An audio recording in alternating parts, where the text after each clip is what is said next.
Good afternoon, everybody. I thank the society to give me an opportunity to speak over here. My topic doesn't have much surgical videos or surgical techniques. However, this subject needs some discussion because over the period of time, we have come away from the bladder thoracic shunt, which was originally described in 1944. And I would rather like to discuss about the reasons for it and some of the important aspect of this to get a better result on this particular operation.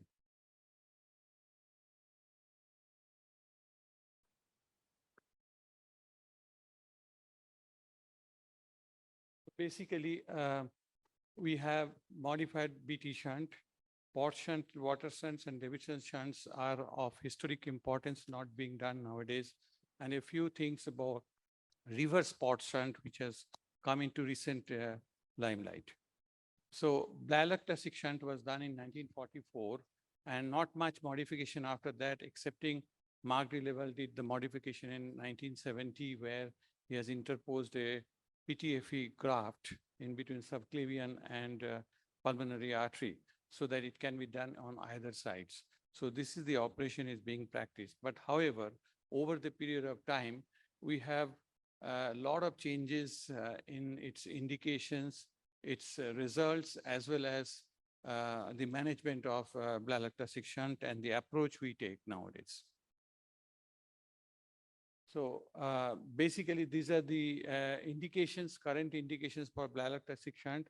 Of course, we use bladder thoracic shunt for the decreased pulmonary blood flow, particularly in more of univentricular situations, less of tetralogy fellow nowadays. However, in certain cases, do you have a pointer? Yeah.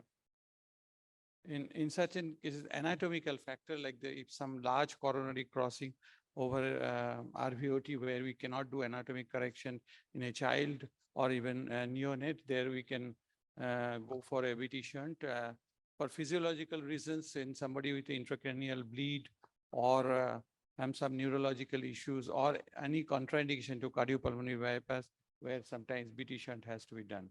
It forms a part of hypoplastic left heart syndrome, as we know, and also in some cases to the growth of the pulmonary artery. It has been seen that below 24 months, if we do a BT shunt, there is a growth of pulmonary artery, but beyond 24 months, it is probably not so. So this is a large study from Johns Hopkins Institute where which is time period is, as you can see, from right from the time of BT shunt invented till 2006.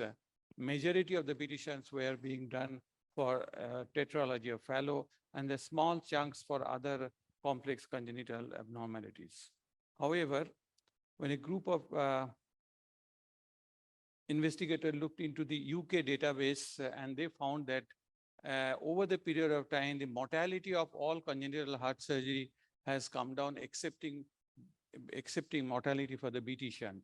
And investigation revealed that within half of a decade, the mortality from 5.1% has gone into 9.8%. And there was a gradual shift in the subset of the patients receiving systemic to pulmonary artery shunt.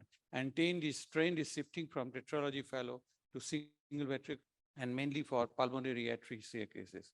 So therefore, smaller children are getting shunted, and that is the reason for the more mortality in this group of patients. So this is a graphic sort of representation. As you can see, the mortality in, indications for tetralogy has come down from almost to 30% to half of it. And similarly, single ventricle indications has gone up. And these are the various lesions where BT shunts are being done nowadays. Similarly, traditionally, we have been doing BT shunts through our thoracotomy approach. However, we have shifted from thoracotomy to sternotomy for obvious some reasons that thoracotomy has its own drawback, that like it has to be a double incisions for the total correction. Apart from that, the shunts are constructed more peripherally, and as a result, there is single side flow. The other side doesn't flow well. If emergency is required, we cannot go on pump, or we have to turn the child. So these drawbacks has shifted us to a sternotomy, where we can put a shunt between subclavian or innominate artery to more medially placed branch pulmonary artery, where the shunt will flow on both sides, minimal distortion to the pulmonary artery, and at the same time we have the safety, because we are operating more sicker and near smaller kids where we can go on pump. Some technical modification probably we can do to keep the shunt more patent, apart from adequate size and length of the shunt and correct lie of the shunt, and putting the shunt more towards the undersurface of the artery, takeoff artery, and removing a small portion of the artery, so that we can create a kind of gap there so that the shunt doesn't get blocked. Because sometimes this is the only source of supply when you are ligating the PDA and your shunt gets blocked in the middle of the night. It's very difficult to rescue the child. So therefore, this technique can be adopted, and which gives a good results. Selection of the shunt is very important. There are a lot of controversies which type of shunts we should use it. If we use bigger shunt, it overflows. If you use smaller shunt, it causes shunt can get blocked. You always, after surgery, if you have a problem, you always think, I should have put bigger size shunt, or maybe I should have put a smaller size shunt. So therefore, I've gone through these two articles. They have a bit of controversial statement. When there is a biventricular situation, probably smaller shunts are better, because there is some kind of forward flow most of the time are there. But univentricular situations, as per this article, 3 millimeter shunts are very dangerous, and there is a very frequent chance of getting blocked, whereas 4 millimeter shunts are better. So this is an average sort of guideline by which we should go by. However, everybody has their own technique of doing shunt and own experience about using the size of the shunt. I always remember when I used to work in Railway Hospital, Perambur, Dr. Balakrishnan used to do shunt, and then if the shunt is 5 millimeter, you will say, oh, I should have had a 4.5 shunt available to do a shunt. So anyway, the other important thing is that when we are taking off from subclavian artery, it is the orifice of the subclavian artery which regulates the flow. So you can afford to put bigger size shunt. So when you are doing from peripherally, from takeoff from subclavian artery, we can afford to put little bigger size shunt. But when you are taking off from the innominate artery and supplying the right pulmonary artery in the midline shunts, their shunt size is extremely important, because innominate is a bigger artery and it flows much more, causing overflow.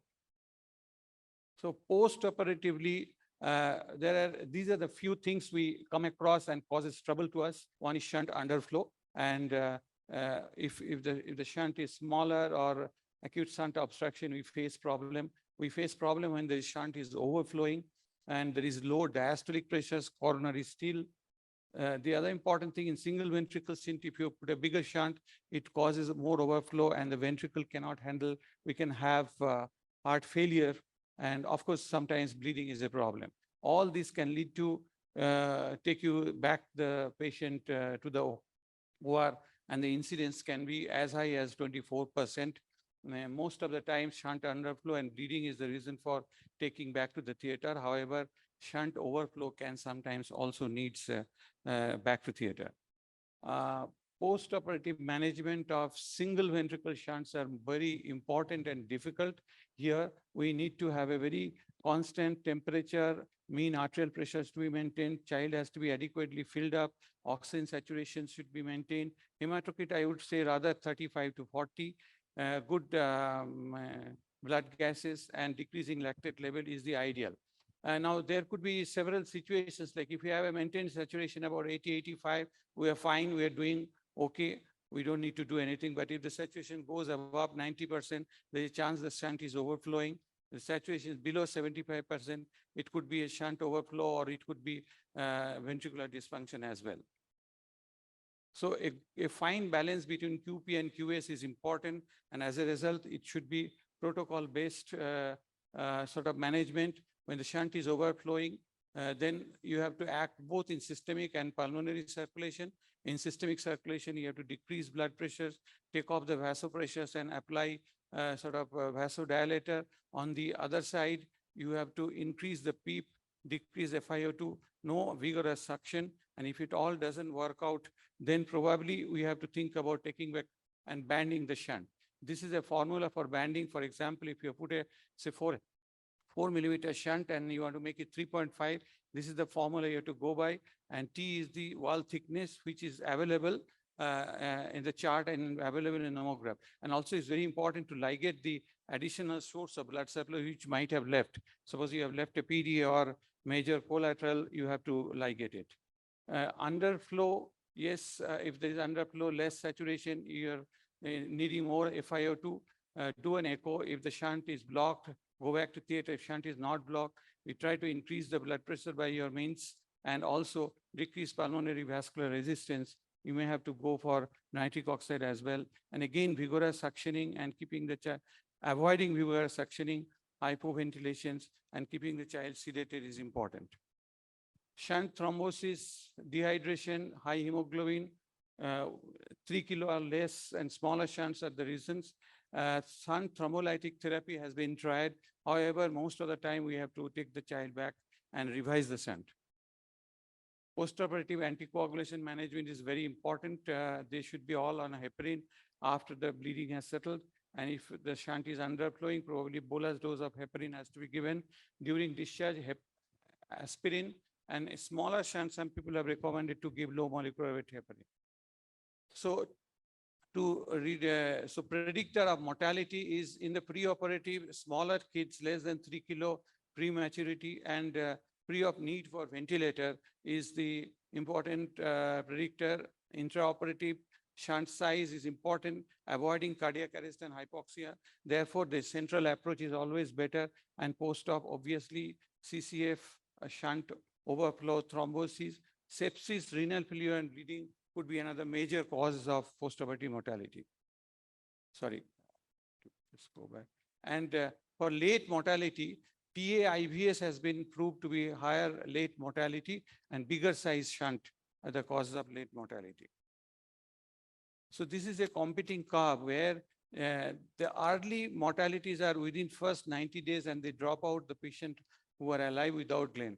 So more or less these three curves means around 5 years. At the 5 years, 30% of the patients are dead, 30% patients progress to the Glenn report, another 30% probably is still waiting for their definitive repair.